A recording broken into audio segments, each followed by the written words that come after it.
Hello money talkers, welcome to my channel money talks with Payal. So कल के दिन कैसा रहेगा निफ्टी एंड बैंक निफ्टी, उसको लेके इस वीडियो में हम बात करने वाले हैं। एंड साथ ही में फिर निफ्टी की कल के दिन एक्सपायरी है, तो उसको लेके भी हम यहाँ पर डिस्कशन करने वाले हैं। अब यहाँ पर अगर हम देखें, ये निफ्टी आप देख लो या बैंक निफ्टी का चार्ट देख लो, तो यहाँ पे आपको क्या देखने को मिलेगा कि मार्केट में एक कंसोलिडेशन हुआ। ऑलरेडी एक अप ट्रेंड में हम चल रहे हैं, इसमें तो कोई डाउट है नहीं, है ना।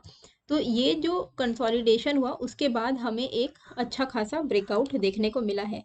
जब भी कोई कंसोलिडेशन होता है और उसके बाद जब एक हमें ब्रेकआउट देखने को मिलता है, तो जब वो रीटेस्ट करने के लिए आता है, तो मैक्सिमम कहाँ तक रीटेस्ट करने के लिए आ सकता है, वो है आपका जो लेवल पे ब्रेकआउट हुआ था।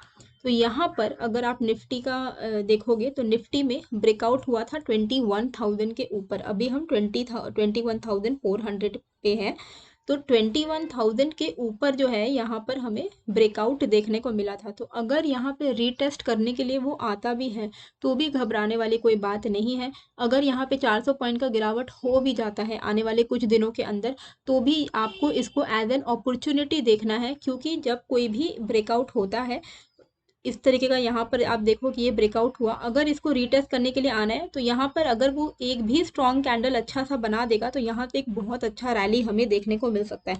ओवरऑल ट्रेंड में कोई डाउट नहीं है कि ये एक अप ट्रेंड मार्केट अभी चल रहा है, लेकिन अप ट्रेंड का मतलब ये भी नहीं है कि मार्केट में थोड़ा बहुत रिट्रेसमेंट नहीं आएगा। इनफैक्ट रिट्रेसमेंट अगर आता है तो आपको बहुत अच्छी बाइंग अपॉर्चुनिटी मिलेगी, ठीक है।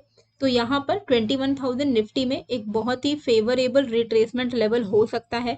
जिनको भी बाय ऑन डिप करना है उनके लिए इससे अच्छा लेवल नहीं है अभी फिलहाल के लिए। एंड बैंक निफ्टी में अगर रिट्रेसमेंट करना है तो 47,400 से 350 का एरिया है, क्योंकि यहाँ पर ही हमें ब्रेकआउट एक देखने को मिला था। आप लाइन चार्ट में बना के देखोगे तो आपको ज़्यादा इजीली दिखेगा कि यहाँ पर ऐसा एक ब्रेकआउट आया। अगर इसको रीटेस्ट करना भी है, 47,800 पे है अभी फिलहाल बैंक निफ्टी। 47,350 से 400 एक बहुत ही फेवरेबल जोन होगा, जहां से मार्केट में एक बाउंस आ सकता है, ठीक है। तो ये इतना क्लियर है कि बाय ऑन डिप जोन कौन सा है आपके लिए। अब आज के दिन हमारा डिस्कशन क्या था कि निफ्टी में इनिशियली मैंने आपको 11 बजे ही अपडेट कर दिया था कि साइडवे से नेगेटिव स्ट्रक्चर आज का दिन है। उस वक्त मार्केट जो है निफ्टी जो है फिर भी थोड़ा अपने टॉप पर ही चल रहा था, तभी भी मैंने आपको एक नेगेटिव बायस आज हो सकता है, ये चीज़ मैंने आपको अपडेट कर दिया था। फ्रेश ब्रेकडाउन 21,450 के नीचे होगा, ये भी मैंने आपको बताया था। उसके बाद जो हमारा टारगेट रहता है निफ्टी में कि 30 से 50 पॉइंट, तो मिनिमम 30 पॉइंट्स का आपको यहाँ पर भी टारगेट मिला होगा। एंड बैंक निफ्टी में हमारा टारगेट रहता है 80 टू 100 पॉइंट। जिसने भी 47,920 के नीचे में ट्रेड लिया होगा, उनका ये मिनिमम टारगेट तो कंप्लीट हुआ ही होगा। एक मुझे कमेंट आया था कि 30 पॉइंट्स का अगर मूवमेंट आता है तो हमें at the money strike price पे कितना मूवमेंट होगा। तो ये देखिए, सॉरी, स्ट्राइक प्राइस पे कितना मूवमेंट होगा, तो ये डिपेंड करता है कि आपने कौन सा स्ट्राइक प्राइस चूज किया है। मैं हमेशा आप लोगों को एडवाइस करती हूँ कि at the money strike price आप लोग ले, तो उसमें 0.5 का डेल्टा होता है। इसका मतलब है कि अगर 30 पॉइंट्स का मूवमेंट आएगा निफ्टी में, तो आपके at the money strike price में 15 पॉइंट्स का मूवमेंट आएगा, ठीक है। तो एक लॉट में आपके 15 पॉइंट बनेंगे। सिमिलरली बैंक निफ्टी में अगर 80 पॉइंट्स का मूवमेंट आएगा, तो आपके जो स्ट्राइक प्राइस है एट द मनी, उसमें 40 पॉइंट्स बनेगा। भले ही ये सुनने में कम लगता है, पर आपको कंसिस्टेंसी पे फोकस करना चाहिए, ना कि बहुत बड़े पॉइंट्स कैप्चर करने में। अगर आप कंसिस्टेंटली भी 15 या 40 पॉइंट्स कमा पाओगे ना, मान लो 21 ट्रेडिंग डेज है, 21 में से अगर आपने 15 दिन भी इस तरीके के पॉइंट्स कमा लिए, तो भी आपको एंड ऑफ द मंथ समझ आएगा कि आप कितना अच्छा प्रॉफिट कमा सकते हो। लेकिन मैटर ये करता है कि रेगुलरिटी है कि नहीं आपके प्रॉफिट में। कम कमाइए लेकिन कंसिस्टेंटली कमाइए, तो ही जाके आप टिक पाएंगे, ठीक है। अब कल के दिन हमें यहाँ पर कैसे करके हमें ट्रेड करना है, तो वो जो लेवल्स हैं वो मैंने यहाँ पर आपके लिए ड्रॉ करके रखे हैं, वो भी मैं आपको यहाँ पर दिखा देती हूँ। तो अभी हम चलते हैं यहाँ पर 5 मिनट के चार्ट पर, ठीक है। तो 5 मिनट के चार्ट पर यहाँ पर ये कैंडल्स मैं कर देती हूँ। लाइन मैंने इसलिए लगाया था ताकि आप लोगों को ज़्यादा इजी लगे। अब यहाँ पर कल के दिन 21,410 का जो एरिया है ना, वो एक सपोर्ट है जिसके नीचे हम ऑलरेडी जा चुके हैं, ठीक है।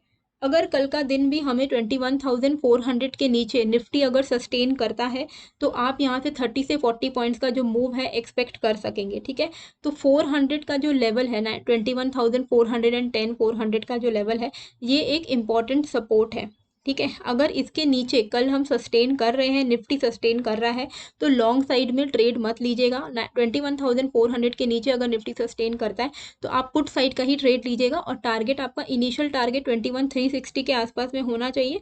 एंड अगर 360 का भी ब्रेक डाउन हो जाता है तो ये जो हमारा स्विंग लो है वो हमारा नेक्स्ट टारगेट होगा, विच इज 21,330 का। वहीं अपसाइड में अगर हम देखें तो ये एक मेजर रेजिस्टेंस है, ये वाला, ये एरिया 21,460 का।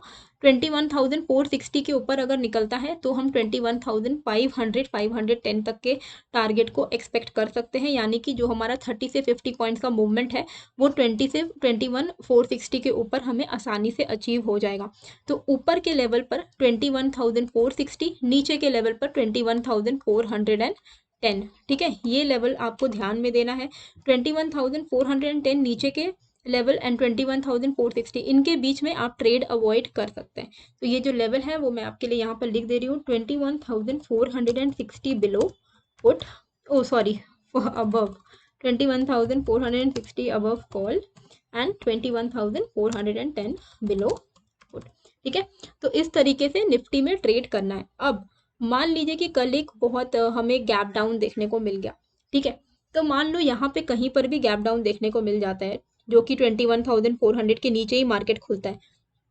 आपको मैंने क्या बताया कि अगर 400 के नीचे है तो नेगेटिव बायस्ड ही रहेगा, तो आपको क्या करना है, सेल ऑन राइज पे फोकस करना है, ठीक है। आपको बस इतना ध्यान रखना है कि अभी जो हमारा इमीडिएट जो लेवल है उसके अगर ऊपर या नीचे कहीं पर खुल रहा है, मतलब 21,460 के ऊपर अगर है तो पॉजिटिव बायस्ड रहेगा, एंड 21,410 के नीचे है तो नेगेटिव बायस्ड रहेगा। अगर 21,460 के ऊपर ही मार्केट गैप अप करके खुल जाता है तो यहाँ पर हम पॉजिटिव सोच के चलेंगे और यहाँ पर हम बाय ऑन डिप की स्ट्रैटेजी को अपनाएंगे, ठीक है। तो जब भी हमें कोई डिप मिलेगा we will go for buy on dip. और वहीं अगर 21,410 के नीचे मार्केट खुलता है तो हम सेल ऑन राइज की स्ट्रैटेजी को अपनाएंगे। पर ऐसा अंधाधुंध सेल ऑन राइज नहीं करना है, हमें 15 मिनट वेट करना है। पहला 15 मिनट अगर गैप डाउन हुआ है तो पहला 15 मिनट के कैंडल का हमें कलर देखना है। गैप डाउन मतलब नेगेटिव, अगर पहला 15 मिनट का कैंडल रेड कलर का हुआ तो यानी कि हमें एक और कंफर्मेशन मिल जाएगा कि हाँ नेगेटिव रह सकता है पूरा दिन। तो हम क्या करेंगे, उस 15 मिनट के लो टूटने पे हम पुट का ट्रेड ले सकते हैं। और वहीं अगर गैप अप होता है और ग्रीन कलर की कैंडल बनती है, ठीक है, तो हम उस 15 मिनट के हाई टूटने पे भी ट्रेड ले सकते हैं। तो ये भी एक तरीका होता है, लेकिन ऐसा नहीं है कि जस्ट बिकॉज 21,400 के नीचे निकल रहा है तो आपको सिर्फ पुट डायरेक्टली ले लेना है, क्योंकि रिवर्सल भी आ सकता है ना। तो वही चीज़ हमें देखना पड़ेगा। तो टेलीग्राम चैनल का जो लिंक है वो मैंने डिस्क्रिप्शन पे डाल दिया है, कमेंट बॉक्स पे भी डाल दिया है, फ्री फॉर ऑल चैनल है। तो जो भी लेवल्स होंगे इंपॉर्टेंट, अगर मुझे लगेगा कि अपडेट करना है तो मैं आपको टेलीग्राम पे ही अपडेट करूंगी, तो ज्वाइन ज़रूर से कर लीजिएगा, वहाँ से आपको एक हेल्प हो जाएगा। बाकी फ्लैट ओपन होता है तो 460 एंड 410 के लेवल को मार्क करके रखिएगा। जिस साइड भी मार्केट आपको दिख रहा है उस साइड का आप ट्रेड ले सकते हैं। बैंक निफ्टी में कैसे करके ट्रेड करना है, बैंक निफ्टी का भी मैं कैंडल स्टिक चार्ट खोल लेती हूँ। और अब हम लोग चलते हैं यहाँ पर 5 मिनट के कैंडल पर, और लेवल्स मैंने यहाँ पर ड्रॉ कर दिए हैं आप लोगों के लिए। तो यहाँ पर क्या करना है, 47,800 का नीचे के लेवल पर एंड ऊपर के लेवल पे आपको इमीडिएट स्विंग यहाँ पर दिख रहा है, इमीडिएट रेजिस्टेंस आपको यहाँ पर दिख रहा होगा 47,980 के आसपास में। तो 47,980 के ऊपर अगर बैंक निफ्टी सस्टेन करता है तो 48,140 150 तक के टारगेट्स को हम एक्सपेक्ट कर सकेंगे। वहीं अगर 47,800 के नीचे बैंक निफ्टी सस्टेन करने लगता है तो हम 47,650 630 के लेवल्स को एक्सपेक्ट कर सकते हैं। तो जिस भी साइड मार्केट ओपन होगा या फिर जिस भी साइड मार्केट ब्रेकआउट या ब्रेकडाउन देगा वहां पर हम 100 से 150 पॉइंट्स का मूवमेंट एक्सपेक्ट कर सकते हैं। आपको अपना टारगेट रखना है 80 to 100 पॉइंट्स, ठीक है। तो ये लेवल्स भी जो है वो मैं आपके लिए यहाँ पर लिख दे रही हूँ। 47,000, ओहो so sorry, 47,800 below put, 47,980 above call, ठीक है। ये 9, आप इसको 975 भी बोल सकते हो, क्योंकि एक्चुअली में तो यहाँ पर 960 के ऊपर से ही पॉजिटिव ट्रेंड ही रहेगा, पर फिर भी हम लोग सिक्योरिटी के लिए, क्या हो गया ये 47,980, हाँ, फिर भी हम लोग थोड़ा बफर लेकर चल रहे हैं। ओके, अब हम लोग चलते हैं कि फिन निफ्टी में कैसे करके हमें ट्रेड करना है। तो फिन निफ्टी का चार्ट हम लोग अभी यहाँ पर खोल लेते हैं। CNX फिनेंस, कल उसकी एक्सपायरी है, तो लेट अस सी कि हमें वहाँ पर किस तरीके का प्लान करना है अपने ट्रेड्स को। तो ये पुराने लेवल्स को मैं यहाँ से हटा देती हूँ। यहाँ पर क्लियर कट आपको दिख रहा है कि ये जो एरिया है 21,415 का एरिया, यहाँ पे क्या हुआ था, पहले हमने रेजिस्टेंस फेस किया, फिर हमने रेजिस्टेंस फेस किया, फिर यहाँ पे बहुत ही तगड़ा हमें ब्रेकआउट देखने को मिला। ब्रेकआउट के बाद इसने वापस से रीटेस्ट किया, वापस से ये अप मूव दिखाया, पर अब की बार अपने हाई को टच नहीं कर पाया, लोअर हाई बनाया है। एंड उसके बाद से ही मार्केट जो है लोअर हाई बनाते हुए नीचे की तरफ वापस से अपने सपोर्ट पर आ चुका है। तो अभी ये आपको तो दिख रहा है कि ये 21,415 का जो लेवल है, ये काफ़ी तगड़ा, यहाँ पर काफ़ी बार एक्टिविटीज़ हुई हैं, पहले रेजिस्टेंस लिया है, फिर सपोर्ट लिया है। तो अभी भी हमारे लिए 21,415 का जो लेवल है, ये एक सपोर्ट है। अगर 21,415 के नीचे फिर निफ्टी सस्टेन करने लगता है, तो यहाँ पर हम 21,365 तक के लेवल्स को एक्सपेक्ट कर सकते हैं। और अगर 365 के नीचे भी मार्केट निकल जाता है, तो फिर हम यहाँ पर सिंपल 30 से 40 पॉइंट्स के लिए नीचे की तरफ ट्रेड करेंगे। वहीं ऊपर के साइड पर हमें कैसे करके ट्रेड करना है, तो ऊपर के साइड पर यहाँ पर हमें इमीडिएट जो अभी रेजिस्टेंस वाला एरिया दिख रहा है, जहाँ पर तगड़ा रेजिस्टेंस है, कई बार हमने रिजेक्शन फेस किया है, वो है 21,485 का लेवल। ये है वो लेवल 21,485 के ऊपर अगर फिन निफ्टी टिकता है, तो यहाँ पर हम कॉल साइड का ट्रेड लेंगे और हम एक्सपेक्ट कर सकते हैं 21,550 से लेके 560 तक के लेवल्स को। ठीक है, तो ये जो ट्रेड्स हैं, ये मैं आपको यहाँ पर लिख दे रही हूँ।